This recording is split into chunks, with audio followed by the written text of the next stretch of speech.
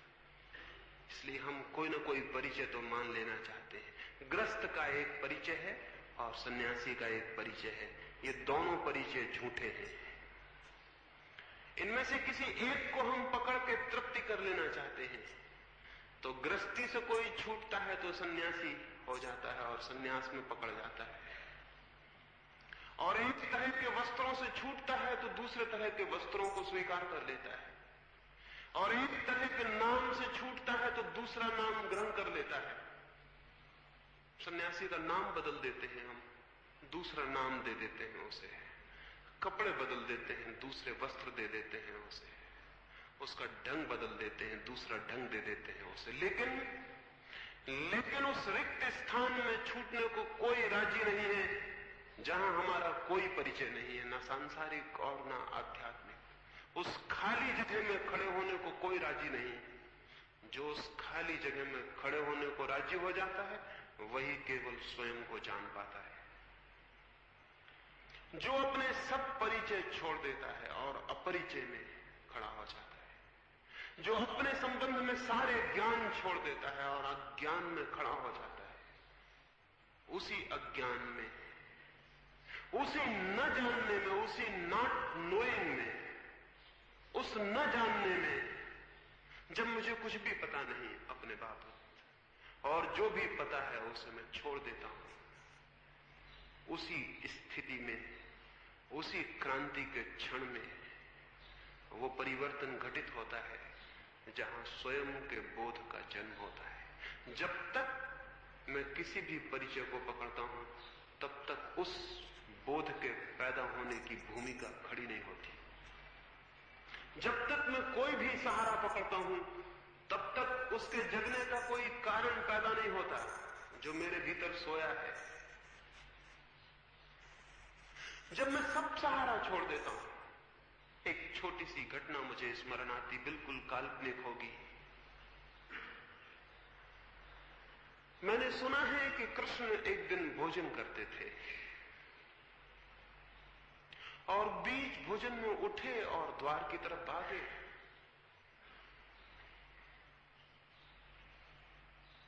जो उन्हें भोजन कराते थे उन्होंने कहा, क्या करते हैं, कहां भागते हैं, बीच भोजन में उठते हैं?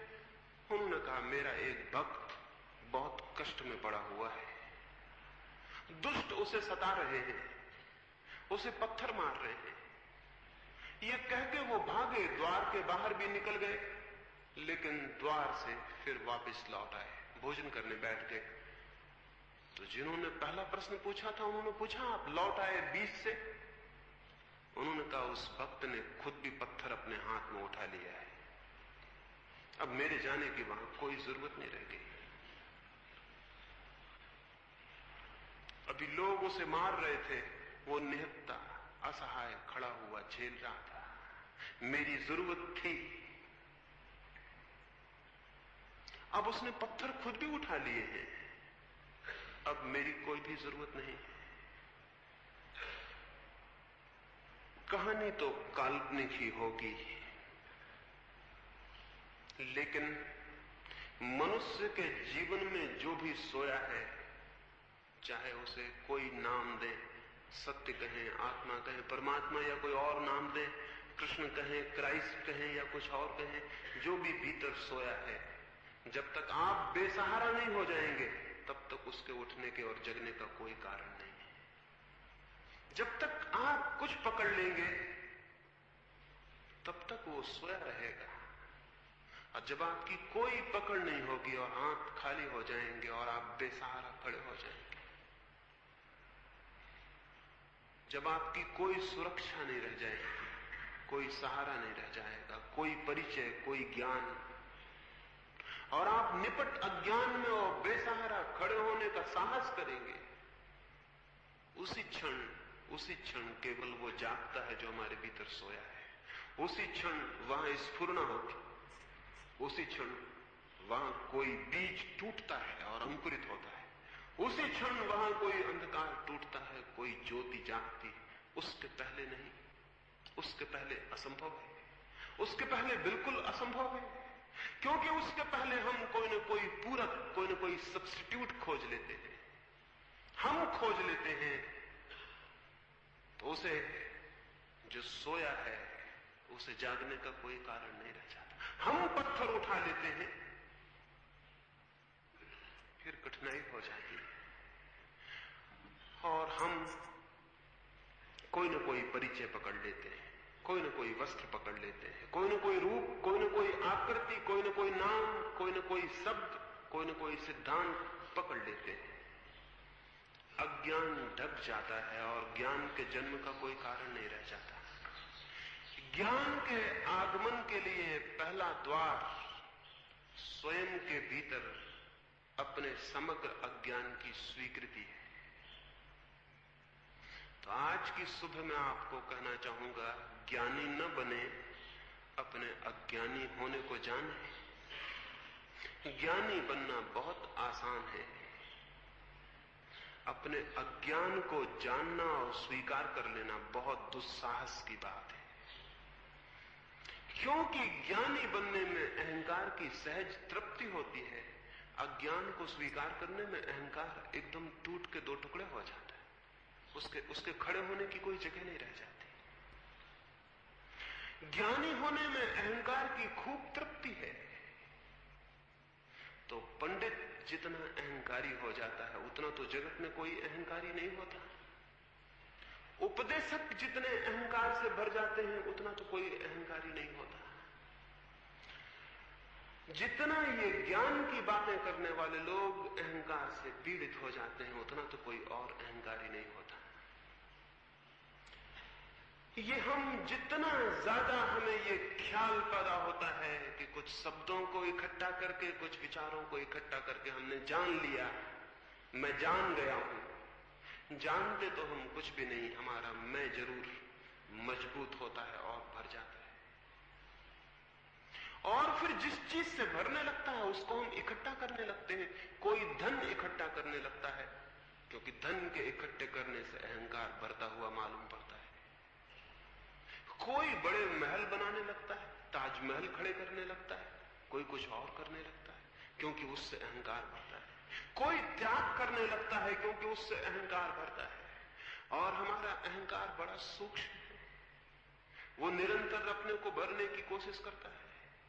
अगर त्याग को प्रशंसा मिलती हो, आदर होता हो, तो हम त्याग कर सकते हैं, उपवास कर सकते हैं, धूप में खड़े रह सकते हैं, सिर के बल खड़े रह सकते हैं, शरीर को सुखा सकते हैं। अगर चारों तरफ जय जयकार होता हो तो हम मरने को राजी हो सकते। नहीं तो कोई शहीद मरने को राजी होता?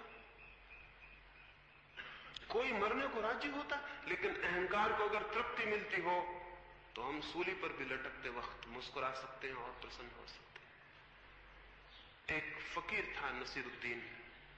फकीर हुआ, उसके पहले एक राजा के घर वजीर था। राजा और नसीरुद्दीन एक दफा शिकार करने को गए। एक जंगल में रास्ता भटक गए और एक छोटे से गांव में सुबह सुबह रास्ता खोजते हुए पहुंचे। भूख लगी थी। एक घर में गए और उन्होंने नाश्ते के लिए प्रार्थना की। उस गरीब आदमी के पास 2-4 अंडे थे, उसने कुछ बनाया अंडों से और उन्हें भेंट किया। चलते वक्त राजा ने कहा, कितना पैसा हुआ?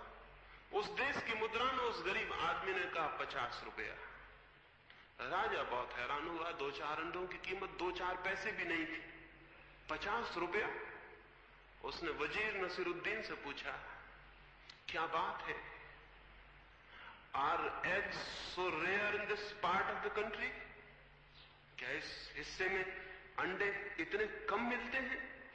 उस नसीरुद्दीन ने कहा कि नहीं, eggs are not rare sir, but kings are. अंडे नहीं, अंडे तो बहुत मिलते हैं, अंडे कम नहीं मिलते, लेकिन इस हिस्से में राजा बहुत मुश्किल से मिलते हैं। वो राजा 50 रुपए देने की कल्पना भी नहीं करता था, लेकिन जैसे ही उसे पता चला राजा बहुत मुश्किल से मिलते हैं, उसने 50 रुपए दिए और 50 रुपए इनाम दी नसीरुद्दीन को कि तुमने बहुत अद्भुत बात कही। 50 रुपए अंडे के भी चुकाए और 50 रुपए इनाम भी दी। क्यों? बड़ी तृप्ति हुई। राजा बहुत मुश्किल से मिलते हैं। ये जो हमारी अस्मिता है, रोज रोज इस बात की तृप्ति खोजती रहती है। जिस चीज से आप न्यून होते जाते हैं वही चीज आपके अहंकार की तृप्ति करने लगती है। एक नगर में एक महल ऊपर उठने लगता है, जब तक दूसरे मकानों के बराबर होता है तब तक कोई तृप्ति नहीं होती। जब दूसरे मकानों से ऊपर उठने लगता है तो तृप्ति होनी शुरू हो जाती है। और जितना ऊपर उठने लगता है और जिस दिन अकेला रह जाता है, उस गांव में एक ही रह जाता है ऊंचा मकान, उस दिन खूब तृप्ति होने लगती है। न्यूनता, अहंकार मानता है न्यूनता। कोई त्याग करने लगता है, कोई धन इकट्ठा करने लगता है, कोई विचार का संग्रह करने लगता है, ज्ञानी बनने लगता है। और जिस दिन वो ज्ञानी बनता जाता है और अकेला, और धीरे धीरे लगता है वो अकेला ही रह गया, मालिक उस ज्ञान का और कोई भी मालिक नहीं, उस दिन बड़ी गहन तृप्ति होने लगती है। लेकिन अहंकार जितना जितना पुष्ट हो जाता है, स्वयं को जानना उतना ही असंभव हो जाता है।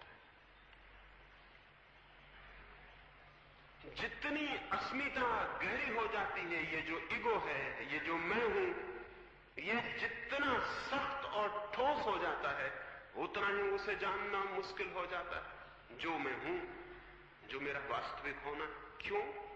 क्योंकि अस्मिता मेरे द्वारा निर्मित है, अहंकार मेरा निर्माण है, और मैं मेरा निर्माण नहीं हूं। मेरा होना, मेरी आत्मा, मेरी वास्तविकता मेरा निर्माण नहीं है। अस्मिता, अहंकार मेरा निर्माण है, मेरा क्रिएशन है। एक ने बड़े मकान को बना के अपने अहंकार को निर्मित किया है, एक ने धन इकट्ठा करके, एक ने राष्ट्रपति तक की यात्रा पूरी करके अपने अहंकार को इकट्ठा किया है, एक ने ज्ञान को इकट्ठा करके अपने अहंकार को इकट्ठा किया। ये हमारा निर्माण है, ये हमने बनाया है। और मैं मेरा निर्माण नहीं हूं। तो वो जो मेरे भीतर अनिर्मित है, असृष्ट है, जो मेरे भीतर मेरे जानने, मेरे होने के पहले है, मेरे करने के पहले है, मेरे जन्म के पहले जो मेरे भीतर है, उसे जानने के लिए जिस अहंकार को मैंने निर्मित किया है, ये बाधा बन जाएगा। इसलिए न तो त्यागी जानता है, और न ज्ञानी, और न धनी, और न पदलोलुप, और न महत्वाकांक्षी। कौन जानता है? जानने के द्वार पर पहली तो बात यही है कि वो जान पाता है जो सब भांति नहीं जानता हूं, इसकी स्वीकृति को उपलब्ध होता है। इस स्वीकृति को जानते ही, पहचानते ही कि मैं नहीं जानता हूं, और कोई पकड़ने का ख्याल नहीं रह जाता। मैं खाली हाथ खड़ा रह जाता हूं, खाली हाथ खड़ा रह जाता हूं, खाली मन। मैं आपसे पूछूं आपका नाम क्या है, आप बहुत जल्दी उत्तर दे देते हैं कि मेरा नाम राम है, विष्णु है, या कुछ और है। क्यों? इतने विश्वस्त हैं कि यह आपका नाम है। कभी सोचा, कभी विचारा कि मैं ये क्या कह रहा हूं? एक जल्दी से नाम निकल आता है, हम नाम उत्तर दे देते हैं, बात खत्म हो जाती है। कभी थोड़ी देर ठहर जाएं और सोचें, मेरा नाम है कुछ, तो शायद भीतर एक सन्नाटा हो जाए, एक साइलेंस हो जाए, एक मौन हो जाए। कोई नाम खोजे से न मिले तो एक मौन पैदा हो जाए।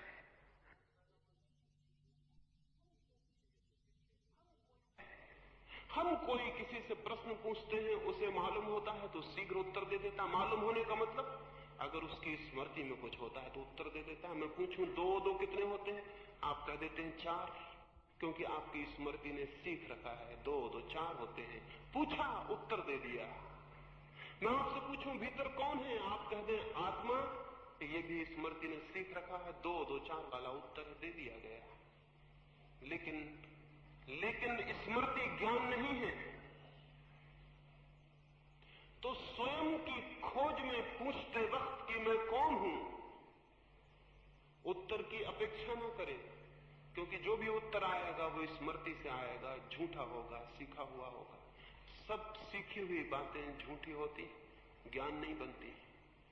कुछ भी सीखा हुआ ज्ञान नहीं बनता है। जीवन में जो क्षुद्र है वो सीखा जा सकता है क्योंकि वो बाहर है। जीवन में जो विराट है वो सीखा नहीं जा सकता क्योंकि वो भीतर है। जो भीतर है उसे बाहर से नहीं सीखा जा सकता, उसे जाना जा सकता, उसे उगाड़ा जा सकता, उसे डिस्कवर किया जा सकता, उसे पहचाना जा सकता है, लेकिन सीखा नहीं जा सकता।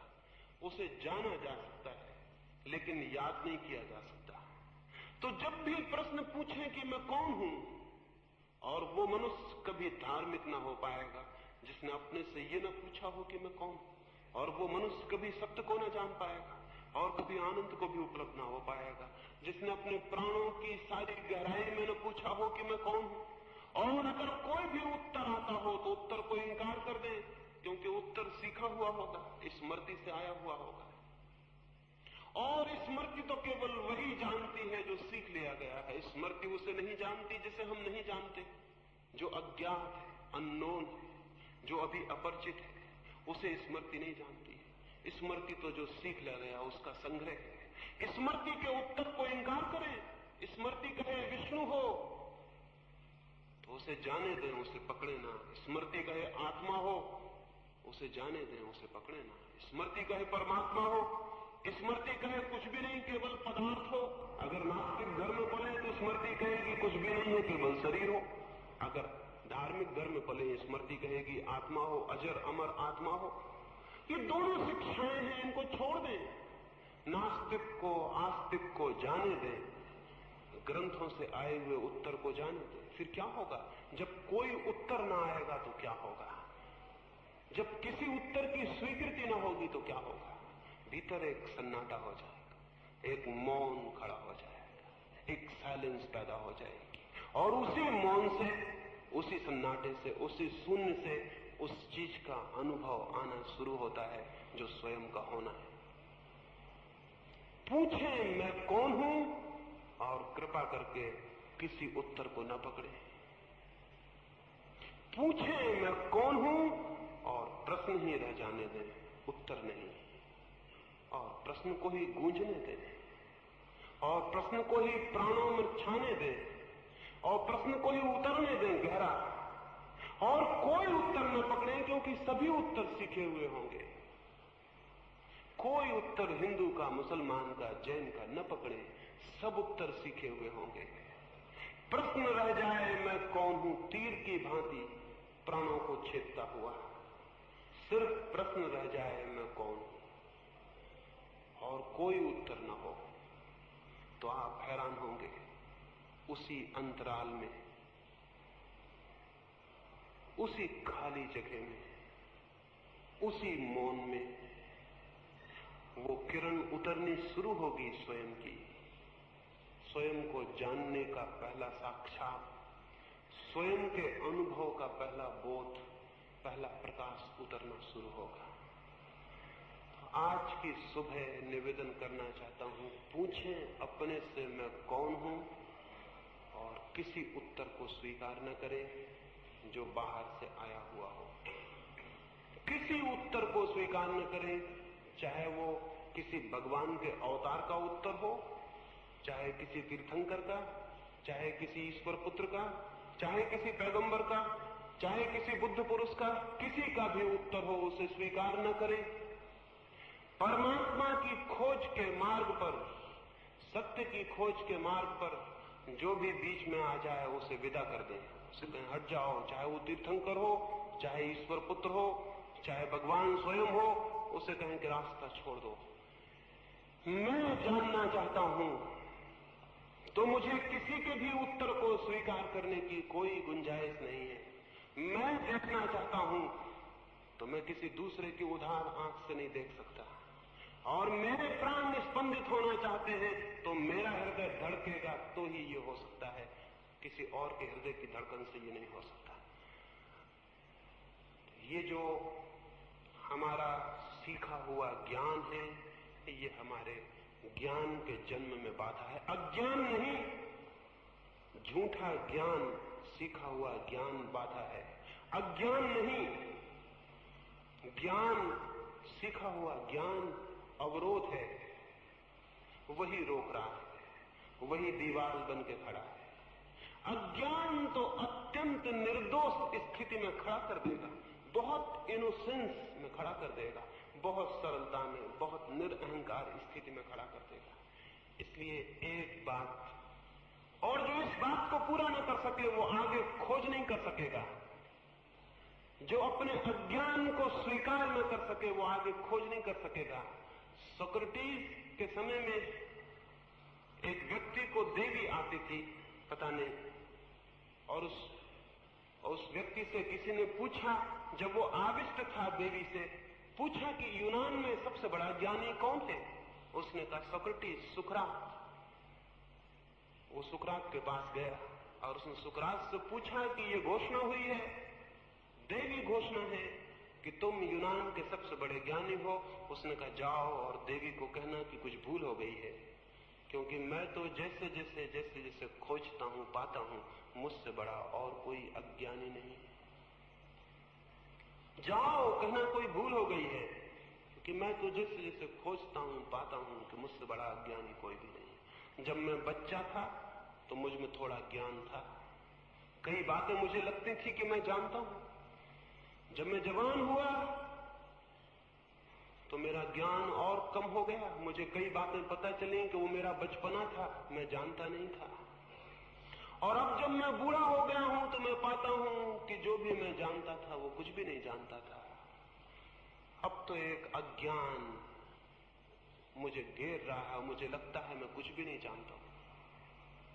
वो व्यक्ति वापस गया और उसने जाके कहा कि सुकरात तो कहता है कि मैं परम अज्ञानी हूं और मैं कुछ भी नहीं जानता हूं। वो व्यक्ति जो आविष्ट था वो हंसा और उसने कहा जाओ जाओ और उससे कहो इसीलिए उसे कहा कि वो महाज्ञानी है। इसीलिए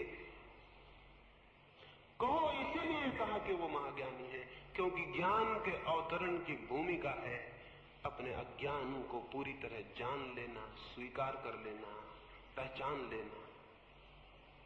जैसे ही हम अज्ञान को स्वीकार करते हैं, जैसे ही हम जानते हैं कि नहीं जानते हैं, वैसे ही एक परिवर्तन, एक क्रांति घटित हो जाती है। वैसे ही एक पर्दा गिर जाता है अहंकार का, जानने का, और एक मौन और एक शांति अवतरित हो जाती है। अंतिम रूप से आज तो सिर्फ प्रश्न उठाता हूं, वो आपके भीतर गूंजे, मैं कौन हूं। लेकिन अगर वो प्रश्न मेरा है तो बेकार है, उसका कोई उपयोग नहीं होगा। क्योंकि जब मैं कहता हूं किसी दूसरे के उत्तर को स्वीकार न करना, तो क्या मैं ये कहूंगा किसी दूसरे के प्रश्न को स्वीकार कर लेना? अगर वो प्रश्न मेरा है और आप उसे जाके दोहराएं कि मैं कौन हूं, तो वो प्रश्न झूठा, इम्पोटेंट होगा, उसमें कोई बल ना होगा, कोई शक्ति ना होगी। वो प्रश्न आपका हो तो ही आपके प्राणों में स्पंदन ला सकता है। वो प्रश्न आपका हो तो ही आपके प्राणों में आंदोलन ला सकता है। वो प्रश्न आपका हो तो ही तीर की भांति आपके गहरे से गहरे अंतस्तल तक पहुंच सकता है। क्या आपके भीतर प्रश्न है? क्या आपके भीतर अपना प्रश्न है? क्या जीवन आपके मन में प्रश्न नहीं उठाता? क्या जीवन आपको जिज्ञासा से नहीं भरता? क्या जीवन आपके सामने ये सवाल खड़ा नहीं करता है कि मैं कौन हूं, ये क्या है? क्या आप एकदम बहरे और अंधे हैं? क्या आपके हृदय में कोई जिज्ञासा ही पैदा नहीं होती? अगर होती हो कोई जिज्ञासा, अगर होता हो कोई प्रश्न खड़ा, अगर होती हो कोई प्यास मन में जानने की, पहचानने की, जीवन के सत्य को पाने की, तो उसे इकट्ठा कर ले और उसे एक प्रश्न बन जाने दे। क्योंकि जो और चीजों के संबंध में पूछने जाता है वो दूर निकल गया, उसने बुनियादी प्रश्न छोड़ दिया। बुनियादी प्रश्न तो स्वयं से शुरू होता है, मैं कौन हूं। और अगर भाग्य से, सौभाग्य से आपका प्रश्न खड़ा हो जाए और दूसरों के उत्तर आप विदा कर सकें, तो कोई बाधा नहीं है स्वयं को जान लेने में। कोई बाधा नहीं है, कोई बाधा नहीं है, कोई दीवार नहीं है। लेकिन बहुतों के मन में प्रश्न ही नहीं है, बहुतों के मन में जिज्ञासा नहीं है। क्यों? ये तो असंभव है कि प्रश्न कहीं न कहीं न हो। ये तो असंभव है भीतर प्रश्न कहीं न कहीं न हो, फिर भी जिज्ञासा नहीं बनती मालूम पड़ती। क्या होगा कारण? कारण है साहस की कमी है। क्यों? हम केवल वे ही प्रश्न पूछते हैं जिनके उत्तर हमें मालूम है। हम केवल वे ही प्रश्न पूछते हैं जिनके उत्तर हमें मालूम है। मजे से प्रश्न भी पूछ लेते हैं, उत्तर भी दे देते हैं और जीवन में समाधान हो जाता है। हम वे प्रश्न पूछते ही नहीं जिनके उत्तर हमें मालूम नहीं, क्योंकि उन प्रश्नों का पूछना हमारे अज्ञान का उद्घाटक होगा। इसलिए डरते हैं, इसलिए भयभीत रहते हैं, उन प्रश्नों से दूर रहते हैं, उन प्रश्नों से बचते हैं जिनसे हमारे अज्ञान का उद्घाटन हो जाए। साहस चाहिए प्रश्न पूछने को, हिम्मत चाहिए। और हमारा तो उल्टा है हिसाब। जब साहस के और हिम्मत के दिन होते हैं तब तो हम कहते हैं ये धर्म की उम्र ही नहीं। जब बुढ़ापा आ जाए, मौत करीब आने लगे, तब फिर धर्म के दिन आते हैं। जितना साहस कम होता जाए और बल कम होता जाए और जितनी खोज की आकांक्षा कम होती जाए, हम समझते हैं कि तब धर्म के दिन आते हैं। मंदिरों में, चर्चों में बूढ़े लोग इकट्ठे हैं जो या तो मर चुके हैं या मरने वाले हैं। वो लोग वहां इकट्ठे हैं और धीरे धीरे ये ख्याल पैदा हो गया है कि वो इन्हीं लोगों का काम है। मैं आपसे निवेदन करता हूं, बूढ़ा मन तो कभी धर्म के सत्य को जान ही नहीं सकता। बूढ़ा आदमी नहीं कह रहा हूं, बूढ़ा मन, बूढ़ा मन तो कभी जान ही नहीं सकता। चाहिए युवा मन, चाहिए यंग माइंड, चाहिए बल से भरा हुआ मन, साहस से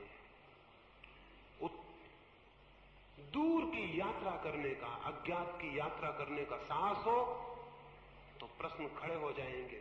और तब वे ही प्रश्न खड़े होंगे जिनके उत्तर नहीं मालूम है। और जिन प्रश्नों के उत्तर नहीं मालूम है, अगर वे खड़े हो जाएं तो जीवन में एक नए प्रभात की शुरुआत होती है, एक नया मंगल प्रारंभ होता है। उसकी तरफ आंखें उठनी शुरू होती हैं जो सत्य है, सुंदर है, शिव है। उसकी तरफ जो परमात्मा है, उसकी तरफ जो हमारा वास्तविक होना है। और उसे जानकर जीवन का सारा दुख वैसे ही विसर्जित हो जाता है जैसे किसी अंधकारपूर्ण ग्रह में कोई दिया जला दे और सारा अंधकार विलीन हो जाए। कैसे ये दिया जल सकता है, उसकी चर्चा आने वाली चर्चाओं में मैं करूंगा। जो प्रश्न आपके हों और प्रश्न होने चाहिए, उनको संध्या उत्तर दूंगा। आने वाले 2 दिनों में। लेकिन तभी आए जब आपको ये ख्याल स्पष्ट होने लगे कि आपका कोई प्रश्न भीतर जग रहा है। अन्यथा आने की कोई जरूरत नहीं है, कोई कारण नहीं है। अगर आपको लगे कि आपको ये एहसास होता है कि आप नहीं जानते हैं, तो आए, तो कुछ खोज हो सकती है, तो हम मिलकर कुछ यात्रा तय कर सकते हैं। तो कुछ मैं अपने हृदय की आपसे बातें कहूं, इसलिए नहीं कि आप उनको स्वीकार कर लें, इसलिए नहीं कि आप उन पर विश्वास कर लें, इसलिए नहीं कि आप उनको अपनी मान्यता बना लें, इसलिए नहीं कि मेरी बातें आपका ज्ञान बन जाए, नहीं बन सकती हैं और न उन्हें बनाने की जरूरत है। लेकिन इसलिए कि शायद यहां हम इकट्ठे हों और विचार करें और आपकी जिज्ञासा तीव्र हो जाए और आपकी प्यास गहरी हो जाए और जिस प्यास से आप अपरिचित हैं उसका बोध हो जाए। शायद एक खोज का प्रारंभ हो जाए, शायद एक बीज आपके भीतर टूट जाए और एक अंकुर बनने लगे। शायद एक नया जीवन और एक नई गति और एक नए मनुष्य होने की शुरुआत हो जाए। इसलिए 3 दिन थोड़ी सी बातें मैं आपसे करूंगा। आज तो प्रश्न खड़ा करता हूं, उस प्रश्न को साथ लिए जाएं। रात उसे साथ लिए सो जाएं और थोड़ा प्रयोग करके देखें। उत्तर जो भी आता हो उसे बाहर हटा दें, उत्तर जो भी आता हो उसे इनकार कर दें और प्रश्न को गहरा होने दें। जहां आपने उत्तर पकड़ा प्रश्न वहीं मर जाएगा, जहां आपने उत्तर पकड़ा प्रश्न वहीं समाप्त हो जाएगा। तो अगर प्रश्न को गहरे जाने देना है तो उत्तर मत पकड़ना। जब प्रश्न ही प्रश्न रह जाए और कोई उत्तर मन में न हो, तब कोई चीज जगनी शुरू होगी, तब कोई हमारे भीतर से दौड़ेगा हमारी सहायता को, तब कोई हमारे भीतर से उठेगा हमारी सहायता को, तब हमारे भीतर कोई जगेगा जो सोया है। और वही आत्म परिचय बन जाता है, वही आत्मज्ञान बन जाता है। मैं कौन हूं? शोपेनहावर एक सुबह कोई 3 बजे रात जल्दी उठ गया और एक बगीचे में गया। बगीचे में था अंधेरा और शोपेनहावर था विचारक। एकांत पाके जोर जोर से खुद से बातें करने लगा। कोई था नहीं इसलिए कोई डर भी नहीं था। कोई होता है तो हम दूसरे से बातें करते हैं, कोई नहीं होता तो हम अपने से बातें करते हैं। वो भी अपने से बात करने लगा, कोई भी नहीं था। माली की नींद खुली, उसने सोचा रात 3 बजे कौन आ गया है यहां, और फिर बातें करता हुआ घूम रहा है और अकेले ही मालूम होता है। माली डरा, सोचा शायद कोई पागल है। उसने लालटेन उठाई, अपना भाला उठाया और गया और दूर से चिल्ला के पूछा डर के मारे, कौन हो? शोपेनहावर हंसने लगा। हंसने से माली और घबरा गया। निश्चित ही पागल है, सुबह सुबह रात आ गया, अपने से बातें करता घूमता है। पूछा कौन हो, उत्तर क्यों नहीं देते? शोपेनहावर ने कहा मेरे मित्र, काश उत्तर दे सकता। इधर 30 वर्षों से अपने से यही पूछ रहा हूं, कौन हूं? खुद को ही पता नहीं चलता, तुम्हें क्या उत्तर दूं? लेकिन मैं आपसे कहूं, शोपेनहावर को इसीलिए पता नहीं चला कि वो पूछता तो था कि मैं कौन हूं, लेकिन बहुत से उत्तर खोजता था उपनिषद में, यहां वहां, कांट में, ईगल में, और न मालूम कहां कहां उत्तर खोजता था। इसलिए 30 साल खराब गए और पता नहीं शोपेनहावर को मरते वक्त भी पता चला कि नहीं चला। मैं नहीं समझता कि पता चला होगा, क्योंकि तब भी वो उत्तर खोज रहा था। उत्तर खोज रहा है, भीतर प्रश्न है, उत्तर बाहर खोजे जा रहे हैं, उत्तर नहीं मिलेंगे। मैं आपसे कहता हूं प्रश्न में ही उत्तर छिपा है। बाहर मत खोजें और बाहर के किसी उत्तर को स्वीकार न करें, और प्रश्न को आने दें पूरे वेग से कि वो सारे प्राणों के रंध्र रंध्र को भर दे, श्वास श्वास भर दे, हृदय की धड़कन धड़कन उससे भर जाए, प्रश्न ही रह जाए और कुछ ना हो। और तब वही, बिल्कुल वही प्रश्न के साथ ही उत्तर है। वो उत्तर बाहर से नहीं आता है, वो उत्तर भीतर से उपलब्ध होता है।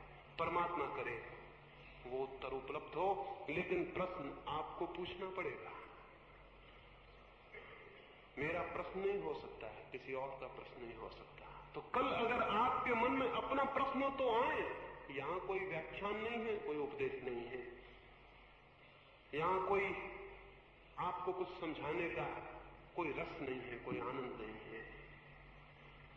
वो प्रश्न उठता हो तो आए, तो फिर कुछ बात हो सकेगी, तो फिर दो हृदय किसी तल पर मिल सकते हैं और कोई बात हो सकती है। मेरी बातों को इतने प्रेम से सुना है, और ऐसी बातों को जो आपको ज्ञान नहीं देती बल्कि आपके अज्ञान के लिए आग्रह करती हैं, बड़ी कृपा है और दया है। इतने प्रेम से सुना, उससे बहुत अनुग्रहित हूं। परमात्मा करे आज जो अज्ञान है वो कल ज्ञान बन जाए, आज जो अंधकार है वो कल प्रकाश बन जाए। इस कामना के साथ आज की बात पूरी करता हूं। सबके भीतर बैठे परमात्मा को मेरे प्रणाम स्वीकार करें।